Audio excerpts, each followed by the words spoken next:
Hello friends, आज हम discuss करेंगे नेवरा सुंडा बुक फ्री लेक्चर सीरीज के टॉपिक वीट साइंस के बारे में। तो चलिए शुरू करते हैं। माइको हर्बिसाइड या bio herbicide pathogen culture artificially and made available in inspirable formulation just like chemical herbicide are known as bio या माइको हर्बिसाइड।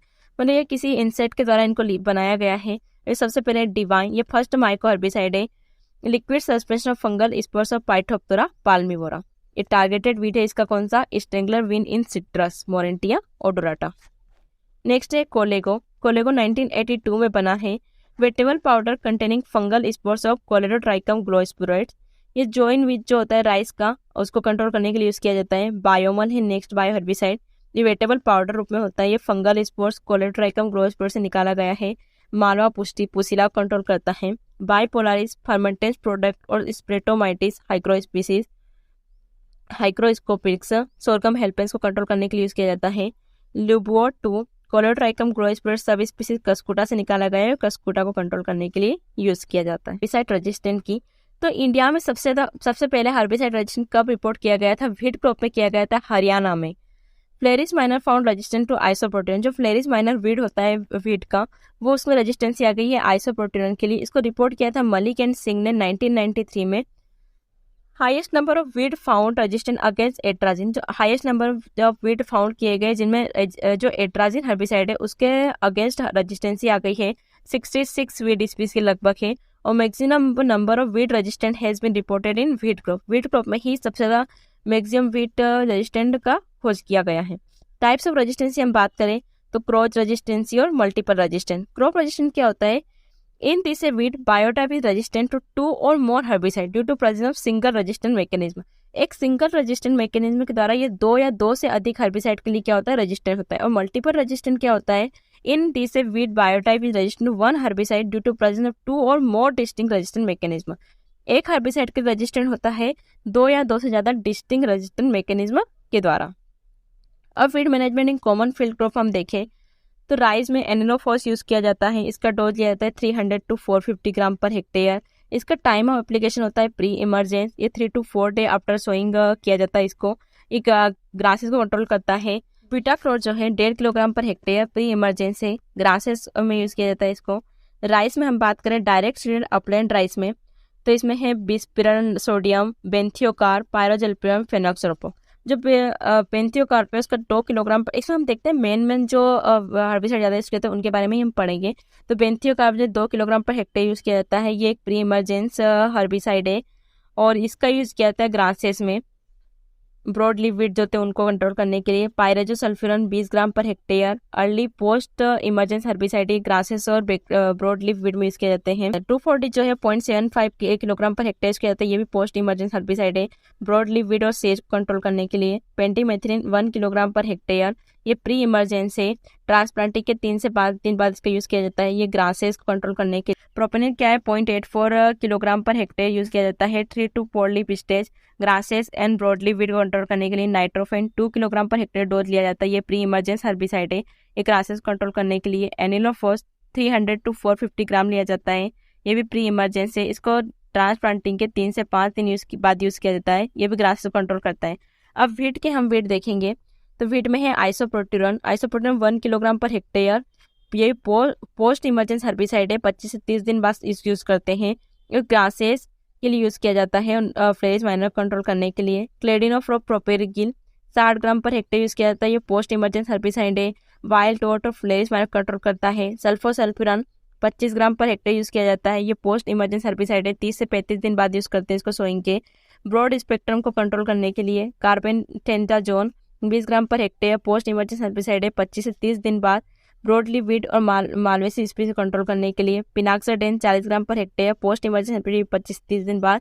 वाइल्ड डॉट और फ्लेरिस माइनर कंट्रोल करने के लिए। मेटासल्फेट मिथाइल 4 ग्राम per hectare post emergence herbicide है। Broadly weed को control करता है। फेनाक्सोफ्लोविथाइल 100 to 120 gram per hectare post emergence herbicide है।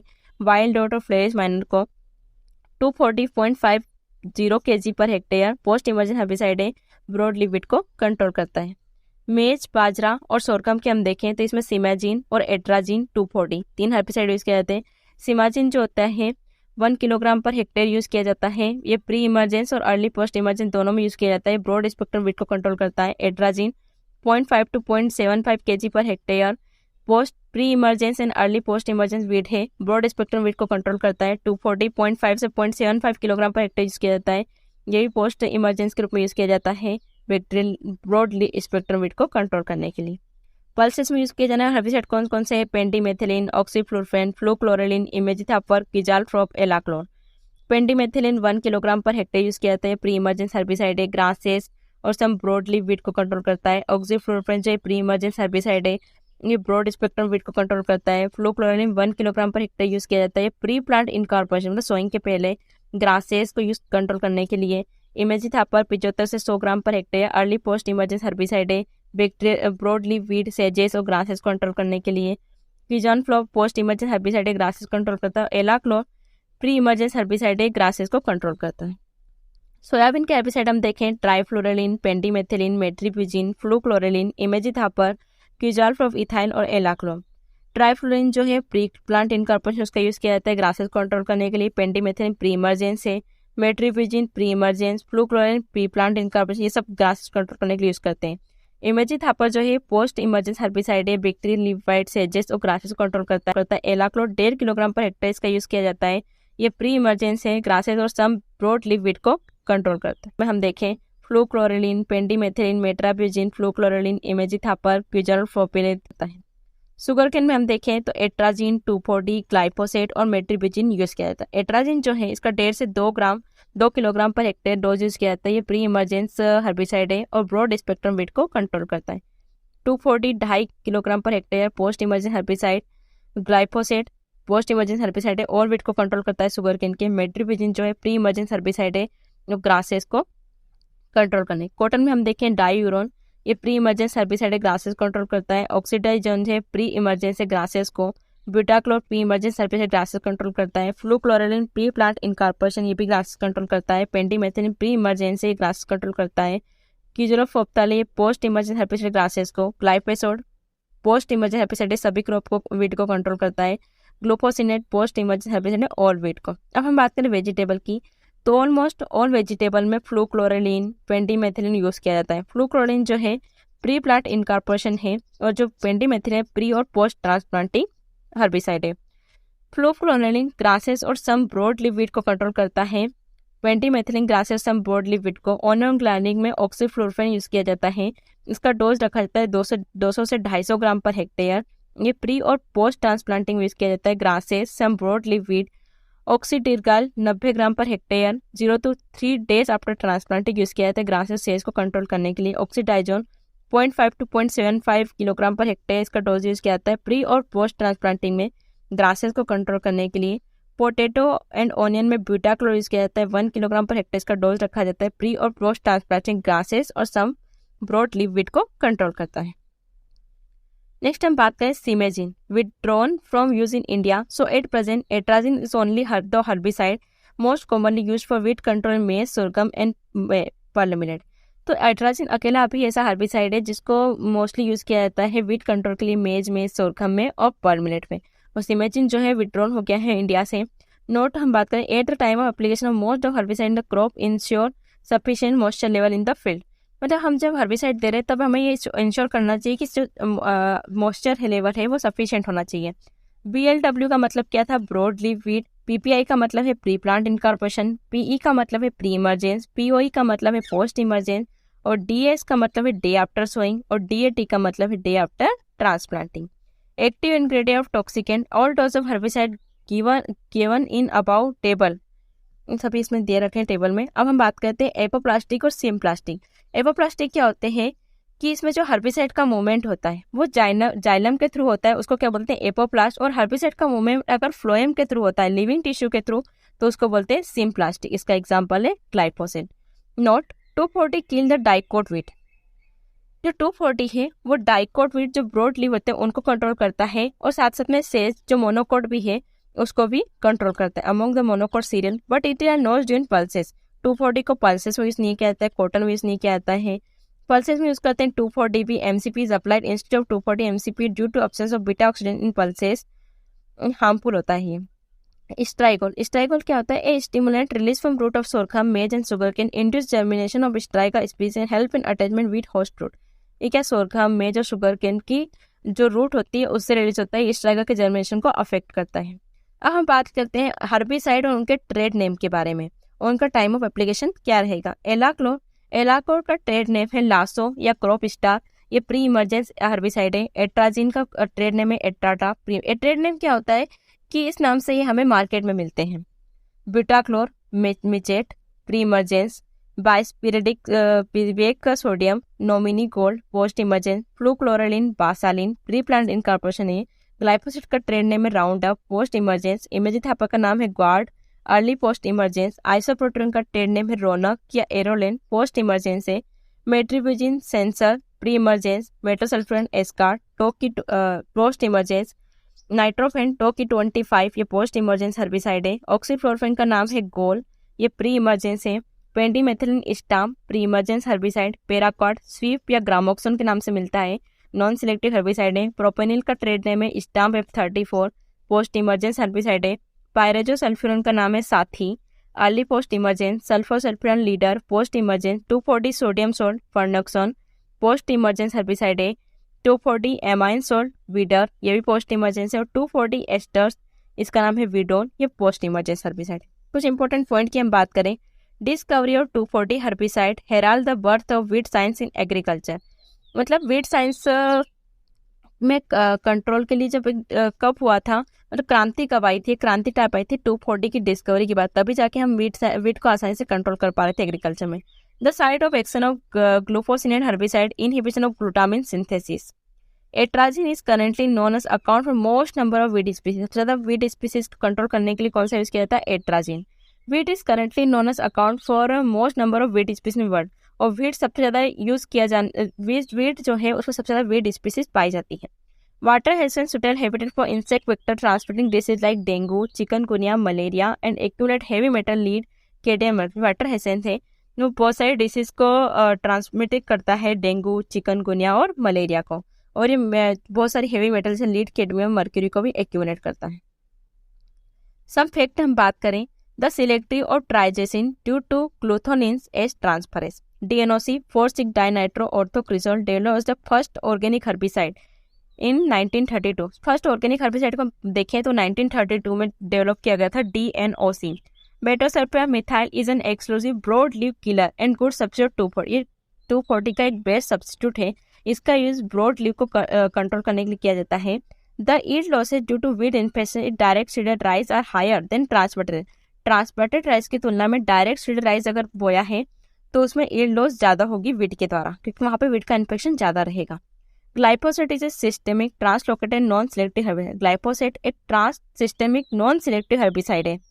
नॉन सिलेक्टिव मतलब क्या है कि सारे प्लांट को नष्ट कर देगा, और सिस्टेमिक मतलब क्या है कि ये एक पार्ट में अगर डाला तो ये पूरे प्लांट में फैल जाएगा। पेराकाट और ड्राइकॉट जो है कॉन्टेक्ट और नॉन सिलेक्टिव हर्बिसाइड है। Continuous use of isoproturon weed lead to development of resistant biotype of Phalaris minor. मतलब आइसोप्रोटेन के लगातार यूज करने के कारण जो फ्लेश माइनर उसमें इसके खिलाफ रेजिस्टेंसी आ गई, मतलब इस पे आप इफेक्ट नहीं होता इसका। Chlorophyll is absent in parasitic wheat. जो पैरासिटिक वीट है, जो टोटल पैरासाइट होते हैं, टोटल रूट पैरासाइट या टोटल स्टेम पैरासाइट, उनमें क्लोरोफिल क्या होता है, एब्सेंट होता है, जैसे ओरोबंकी और डोडर में। और जो स्ट्राइगा और लोरेंथस है, ये सेमी स्टेम और सेमी रूट पैरासाइट है, इनमें क्लोरोफिल प्रेजेंट होता है। ये वाटर, न्यूट्रिएंट, इनके लिए होस्ट प्लांट पर डिपेंड होते हैं। Non selective herbicide like paraquat and 20% सार solution use for control cuscuta. Cuscuta control के लिए पेराक्वाट या फिर 20% सार सोल्यूशन का यूज किया जाता है। कस्कुटा क्या है, अमरबेन, जो क्या होता है टोटल स्टेम पैरासाइट होता है। 240 और sodium salt use to control striga. Striga control करने की 240 और सोडियम साल्ट का यूज किया जाता है। Drift header in joining pulses from due to, अगर 240 का स्प्रे कर देंगे तो जो पल्सेस फ्रॉम है उनमें ड्रिफ्ट हेजार्ड आ जाएगा। What is most sensitive to triazines. और जो होता है ट्राइजिन्स के हर्बिसाइड के लिए मोस्ट सेंसिटिव होता है, और सोरगम इमेजिथापर के लिए। In wheat plus mustard gram promising herbicide is isoproturon. Wheat और मस्टर्ड में कौन सा यूज किया जाता है, आइसोप्रोटेन। सम टर्म्स की हम बात करते हैं इसमें। Wheat management include prevention, eradication and control of wheat. मतलब वीट को कंट्रोल करना, उसको इरेडिकेट करना, उसको प्रिवेंट करना, ये सब किसके अंदर आते हैं, वीट मैनेजमेंट के अंदर। Termination non host crop of striga like cotton secret strigol chemical release from root which stimulate germinate of striga seed and germ tube fail to have attachment to non host crop. This is called suicidal germination. Suicidal germination क्या होता है कि जो अपनी cotton crop है उनके द्वारा क्या होता है, उसकी रूट के द्वारा स्ट्राइगोल रिलीज होता है जो कि स्ट्राइगा सीड के जर्मिनेशन को अफेक्ट करता है। Allopathy, the phenomenon of one plant having detrimental effect on another through the production of chemical compound. इसमें कुछ प्लांट के द्वारा केमिकल कंपाउंड रिलीज होते हैं जो दूसरे प्लांट को अफेक्ट करते हैं, उसे क्या बोलते हैं, allopathy. Store seedbed, the technique in which weed are allowed to germinate flushing by application of pre sowing irrigation and kill before sowing by the application of herbicide. Store seedbed क्या होता है कि इसमें जो खाली सोइल रहती है इसमें सोइंग के पहले इरिगेशन कर दिया जाता है, जिससे क्या होता है जो भी वीड के सीड है प्री सोइंग इरिगेशन कर देंगे जिससे वीड क्या होगा वहाँ पे जर्मिनेट हो जाएगा, और उसके बाद उसमें एप्लीकेशन कर देंगे अपन हर्बिसाइड की जिससे उनको किल कर देंगे, और फिर उसके बाद उसमें वहाँ पे सोइंग की जाती है। ब्लाइंड होइंग, दो hoeing is done after sowing of the sugar cane and control many सेज weed in sugar cane. Blind hoeing ये करती है कि जैसे हमने सोइंग का शुगर केन की सोइंग कर दी लेकिन अभी वो इमरजेंस नहीं हुआ, उसके पहले ही वहाँ पे होइंग कर दी जाती है, जिससे क्या होता है कि मेनली जो वीड होते हैं शुगर केन के सेजेस वीड वगैरह उनको कंट्रोल कर सकते हैं। Selective index, the ratio of maximum dose of herbicide tolerated by the crop to the minimum dose of herbicide required to control of weed.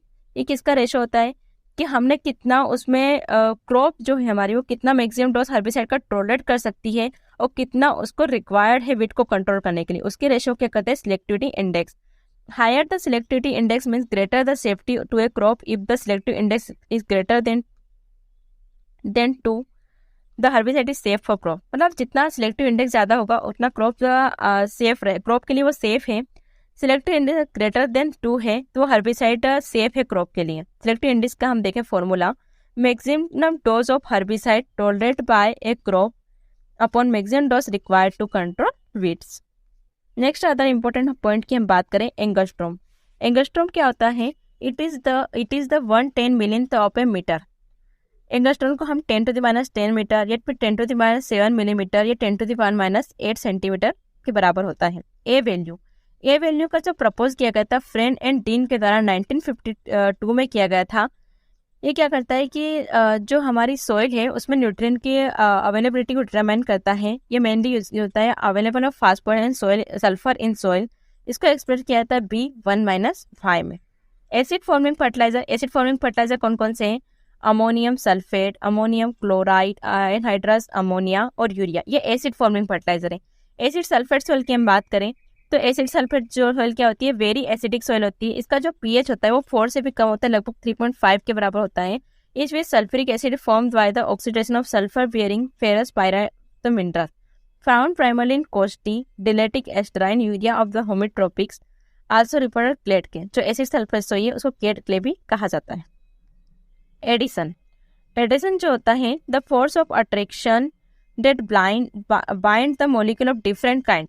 मतलब इसमें क्या होता है, एडिशन क्या होता है, अलग अलग पार्ट जो अलग अलग टाइप के जो मॉलिक्यूल्स होता है उनके बीच में जो फोर्स लगता है उसको बोलते हैं एडिशन। देखिए सॉइल और वाटर के बीच में जो फोर्स लगेगा उसको बोलते हैं एडिशन फोर्स। और एक होता है कोइजन क्या होता है कि सेम मॉलिक्यूल्स के अंदर लगता है, मतलब सॉइल और सॉइल पार्टिकल के बीच में ही लगेगा, उसको बोलते हैं कोइजन। एजोला क्या है, एक एक्वाटिक फंड है जो सिम्बायोटिक एसोसिएशन करता है नाइट्रोजन का। ये एनापिला एजोला जो ब्रूक इन एल्गी है उसके साथ में इसका सिम्बायोटिक एसोसिएशन होता है, और ये जो राइस क्रॉप है उसमें क्या करता है, नाइट्रोजन फिक्सन का काम करता है। Aeroponics, it is system of for growing plant with their root supplied with moisture citrus और ओलाइट। मतलब जो क्या होती है कि रूट होती है वो एयर का सप्लाई करती है। एनहाइड्रस अमोनिया जो होता है हाईली एसिडिक होता है, इसका जो इक्विवेलेंट एसिडिटी है 148 होती है। इसमें नाइट्रोजन पाया जाता है 82%, जो कि हाईएस्ट नाइट्रोजन परसेंट है सभी नाइट्रोजन फर्टिलाइजर में। एल्यूमिना सिलिकेट की हम बात करेंगे, this are most common and principal soil forming minerals. Example है फेल्सपार, माइका, क्वार्ट्ज। अर्गिलेशन क्या होता है, it is a process by which the dispersed clay particle are migrated from upper to lower soil horizon resulting a textural horizon. Agronomic efficiency, unit of crop produce per unit input added. Antidote क्या होता है, एक chemical applied to prevent the harmful effect of a specific pesticide to human being. Human being पे जो harmful effect होता है chemical का, उसको जो हर्बिसाइड वगैरह है उनका जो हार्मफुल इफेक्ट है उसको कम करने के लिए जो केमिकल अप्लाई किया जाता है वो उसको हार्मफुल इफेक्ट को रोक देता है, उसे क्या बोलते हैं, antidote. Blind cultivation before the crop is emerge, specially practice in potato and sugarcane is done for weed control. Blind cultivation क्या होगा कि क्रॉप के इमरजेंस से पहले ही उसमें कल्टीवेशन जो प्रैक्टिस की जाती है वीट को कंट्रोल करने को, उन्हें कहते हैं ब्लाइंड कल्टीवेशन। ये पोटैटो और शुगरकेन में की जाती है वीट को कंट्रोल करने। Biostatic effect, reduce microbial decomposition of pesticide in the presence of some chemical called extender. Pesticide में कुछ केमिकल्स होते हैं जो क्या है माइक्रोबियल डिकम्पोजिशन होता है, उसको इफेक्ट माइक्रोबियल डिकम्पोजिशन को कम कर देता है, उन्हें एक्सटेंडर करते हैं और इस इफेक्ट को बोलते हैं biostatic effect. Boron is a biostatic 240 के लिए बायोस्टैटिक क्या है बोरोन. बाउल यूनिट क्या है amount of nutrient associated 50% maximum possible 50% maximum possible yield के लिए जो न्यूट्रिएंट का अमाउंट यूज किया जाता है उसे क्या बोलते हैं बाउल यूनिट. ब्लोच क्या है एक बाले की डिसीज है जो हेलमिंथोस्पोरियम स्पीसीज के द्वारा होती है. Base temperature lowest temperature which there is no growth is referred as base temperature. ये क्या होता है लोवेस्ट टेम्परेचर होता है किसी प्लांट का वीट के लिए होता है 4 डिग्री सेंटीग्रेड, राइस और सोरगम के लिए 10 डिग्री. अगर इससे कम हुआ तो जो अपना प्लांट है वो ग्रोथ शो नहीं करेगा, वो उसकी ग्रोथ रुक जाएगी. Cupping the upward turning of leaf edge to form a cup like structure as seen in case of molybdenum deficiency. जो लीफ है उसकी अपवर्ड टर्निंग हो जाती है मोलिब्डेनम की डेफिशिएंसी की वजह से होता है, मतलब एक कप लाइक वो स्ट्रक्चर बन जाएगा उसमें. कोहेजन जो लीफ है वो पूरी कप टाइप बन जाएगी. Cohesion the force of attraction the bind the molecules of same kind के मॉलिक्यूल में जो अट्रैक्शन होता है उसको क्या बोलते हैं कोहेजन बोलते हैं, जैसे water and water molecules. Selling leaf area index eight which mutual setting of leaves in A canopy is complete and net photosynthesis 0. इसमें क्या होगा कि जो कैनोपी है उसकी लीफ है म्यूचुअल सेटिंग हो जाएगी उनमें, तो इससे जो नेट फोटोसिंथेसिस वो 0 हो जाएगा. Gross photosynthesis equal the respiration losses of the whole crop.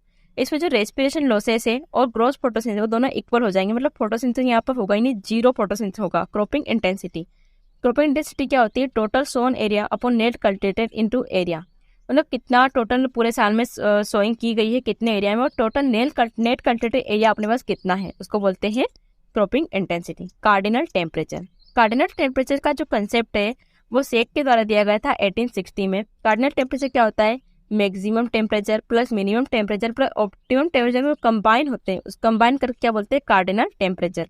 हम देखें कुछ सीजन के सीरियल्स के लिए कार्डिनल टेम्परेचर क्या रहेंगे तो मिनिमम 0 से 15 डिग्री सेंटीग्रेड रहता है, ऑप्टिमम 25 से 30 डिग्री सेंटीग्रेड टेम्परेचर चाहिए होता है उनको और मैक्सिमम 31 से 37 डिग्री सेंटीग्रेड टेम्परेचर चाहिए होता है. और वार्म सीजन सीरियल के हम देखें तो मिनिमम 15 से 18 डिग्री सेंटीग्रेड, ऑप्टिमम 31 से 37 और मैक्सिमम 44 से 50 डिग्री सेंटीग्रेड टेम्परेचर होना चाहिए. एपिनेस्टी क्या होता है increase growth on the upper surface of plant organ और a plant casting is bend down. मतलब क्या होगा अपर जो growth on the upper surface of plant organ जो या प्लांट पार्ट लिए उनका अपर सरफेस पे अगर उनका ग्रोथ बढ़ती जाएगी तो ये डाउनवर्ड बेंड हो जाएंगे. एकेसिस क्या होता है adjustment of an organism to new habitat complete life cycle. मतलब कोई भी ऑर्गेनिज्म है अपने लाइफ साइकिल को कंप्लीट करने के लिए जो न्यू एरिया है वहाँ पे भी अपने आप को उस हैबिट के अकॉर्डिंग अपने आप को ढाल लेता है, उसको क्या बोलते हैं एकेसिस. एफिमेरल्स क्या होता है कि वह प्लांट जो अपने लाइफ साइकिल को कुछ ही वीक में 2 से 4 वीक में कंप्लीट कर लेते हैं. किस लिए करते हैं कि वहाँ पे मॉइस्चर स्ट्रेस हो जाता है, वो जो ड्रॉट को स्केप करने के लिए अपने लाइफ साइकिल को 2 से 4 वीक में ही कंप्लीट कर लेते हैं, उसे बोलते हैं ephemerals. Furrow slice surface soil with depth of 0 to 15 centimetre over 1 hectare known as furrow slice. 1 hectare तक जो 0 से 50 सेंटीमीटर डेप्थ होती है उसको बोलते हैं फरो स्लाइस. एक वेट ऑफ फरो स्लाइस कितना होता है 2.25 × 10⁻6 kilogram soil per hectare. 1 centimetre soil over 1 hectare is equal to 150 ton per centimetre per hectare. Intensity factor available phosphorus the amount of H2PO4 negative and HPO4 2 negative present in soil solution. Methemoglobinemia, a condition associated with the nitrate toxicity as result of consuming nitrate-rich water. nitrate-rich water के consume से जो toxicity हो जाती है nitrate की उसको बोलते हैं मिथेनोग्लोमिया. Infestant suffering from this condition have been referred as a blue babies due to development of glazed blue skin and problem refers blue baby syndrome. इसकी वजह से क्या होगा नाइट्रेट की टॉक्सिसिटी हो जाएगी तो ब्लू बेबी सिंड्रोम वहाँ पे दिखाई देगा, जो स्किन है वो ग्रेज ब्लू कलर की हो जाएगी. Micron 1 micron is 1 millionth of a metre. 1 micron is equal to होता है 10⁻⁻6 मीटर या फिर 10⁻⁻4 सेंटीमीटर. नैनोमीटर क्या होता है it is a 1/9 millionth of a metre. इसको एक्सप्रेस किया जाता है 10⁻9 मीटर या फिर 10⁻6 मिलीमीटर या फिर 10 एंगस्ट्रॉन.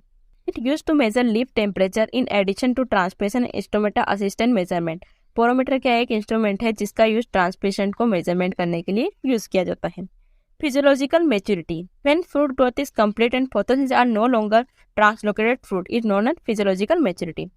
Physiological maturity क्या होती है कि जो अपना फ्रूट है वो अपनी एक जितनी उसकी मैक्सिमम ग्रोथ को, मैक्सिमम उसका जो शेप है और मैक्सिमम उसका जो आयतन होना चाहिए उसको वहां तक पहुंच गया, मतलब इसके आगे आप कितना भी उसमें फोटोसिंथेसिस हो जाएगा पर वो उसके आगे ग्रो नहीं करेगा, मतलब अपनी जो एक मैक्सिमिटी होती है वो उसको प्राप्त कर लेता है। यहाँ पे वो मैक्सिमम उसकी ग्रोथ हो जाएगी, उसका डेवलपमेंट हो जाएगा, वो क्या कहलाता है फिजियोलॉजिकल मैच्योरिटी, मतलब कंप्लीट हो जाती है उसकी ग्रोथ, उसका डेवलपमेंट, उसका शेप, उसकी साइज, इसके आगे का कितना भी फोटोसिंथेसिस हो जाएगी उसकी साइज नहीं बढ़ेगी, उसको अपन क्या बोलते हैं फिजियोलॉजिकल मैच्योरिटी। और harvesting maturity, at physiological maturity the moisture percent of grain is about 20%।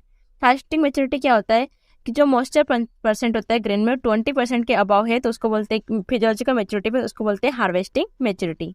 और एक होती है हॉर्टिकल्चर मैच्योरिटी या कमर्शियल मैच्योरिटी। तो हॉर्टिकल्चर मैच्योरिटी या कमर्शियल मैच्योरिटी क्या होती है कि वह मैच्योरिटी जहाँ पर वो कंज्यूमर के लिए सेटिस्फेक्शन हो, मतलब कंज्यूमर जहाँ पे उसको कंज्यूम करता है उसको बोलते हैं उसकी commercial maturity.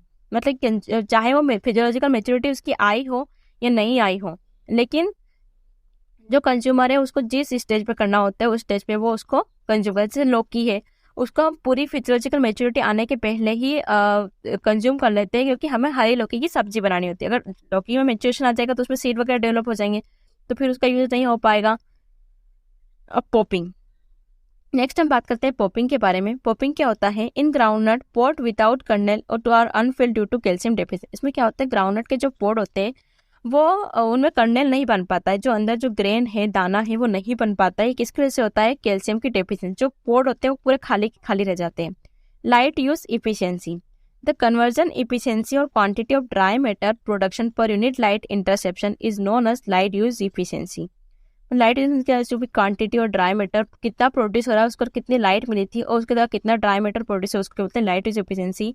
Light in amount of dry matter produce upon amount of cumulative light, कितनी लाइट एब्जॉर्ब की गई थी और कितना उसके द्वारा ड्राई मैटर प्रोड्यूस किया उसको क्या बोलते हैं light use efficiency. Light compensation point, the minimum light intensity at which photosynthesis and respiration rate are equal. Minimum light intensity जहाँ पर फोटोसिंथेसिस और रेस्पिरेशन इक्वल हो जाते हैं। Rice crop has high compensation point of 1400 feet candles at 27 degree centigrade.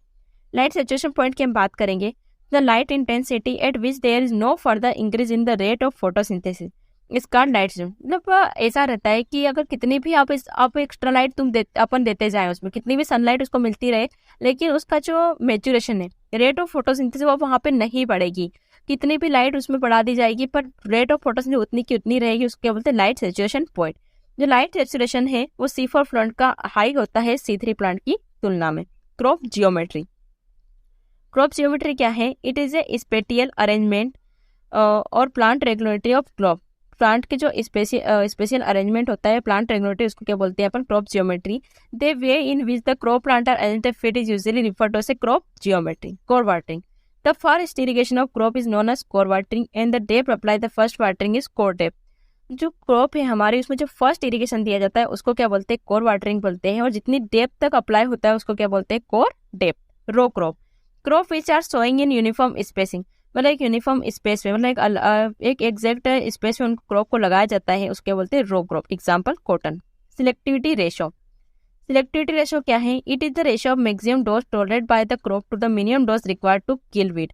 Selectivity ratio क्या होता है कि क्रॉप कितना मैक्सिमम हर्बिसाइड का जो डोज है उसको टॉलरेट कर पाती है और कितना क्रॉप को रिक्वायर्ड होता है उसके रेशो क्या बोलते हैं सिलेक्टिविटी इंडेक्स।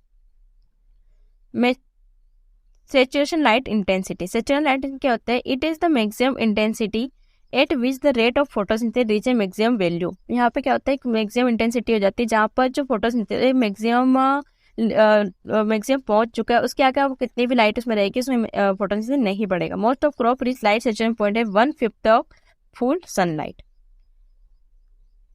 अब नेक्स्ट है sodium absorption ratio. Sodium absorption ratio क्या है, इसका फॉर्मूला है sodium plus upon Ca2 plus Mg2 upon 2, ये रूट के अंदर होता है। वाटर कंटेंट हम बात करें ACR वैल्यू ग्रेटर देन 10, अगर ग्रेटर देन 10 है तो हार्मफुल होगा क्रॉप के लिए। अगर soil having ACR value greater than 10 consider एस्केलियर सोइल, अगर जो ACR वैल्यू है वो 13 से ज़्यादा है तो वो क्या रहेगी, अल्कली या फिर सोडिक सोल रहेगी। और अगर वाटर कंटेंट है ACR वैल्यू ज़्यादा हो गया तो क्रॉप के लिए हार्मफुल रहेगा। थर्मोपीरियोडिज्म कंसेप्ट है, गार्डनर के द्वारा दिया गया था। Response of living organism two rectangular changes in temperature either day या नाइट और सीजनल इज कॉल्ड थर्मोपीरियोडिज्म। मतलब जो टेम्परेचर है डे या नाइट के टाइम पे उसकी तरफ जो उसका जो रहता है रिस्पॉन्स रहता है उसको क्या बोलते हैं, thermoperiodism. Transpiration ratio, amount of water transpire by crop to produce 1 kilogram dry matter, it is expend litre per kilogram dry matter. Transpiration case क्या होता है कि कितना 1 किलोग्राम ड्राई मैटर को प्रोड्यूस करने के लिए वाटर ट्रांसपिरेट किया गया और कितना उसके लिए यूज किया गया, उसके बोलते हैं ट्रांसपिरेशन रेशो। इसका litre per kilogram of dry matter में एक्सप्रेस किया जाता है। Amount of water needed by crop to produce 1 kilogram of dry matter, transpirant coefficient होता है 1 किलोग्राम ड्राई मैटर प्रोड्यूस करने के लिए कितना पानी आवश्यक होता है। Rice crop used 5000 litre of water to produce 1 kilogram dry matter. जो राइस क्रॉप होती है वो 1 किलोग्राम ड्राई मैटर को प्रोड्यूस करने के लिए 5000 लीटर वाटर का यूज करती है। वापसा या वेटियर, condition of optimum moisture to carry out agriculture operation easily and efficiently, generally 25 से 50% मॉइस्चर डिफ्लेशन।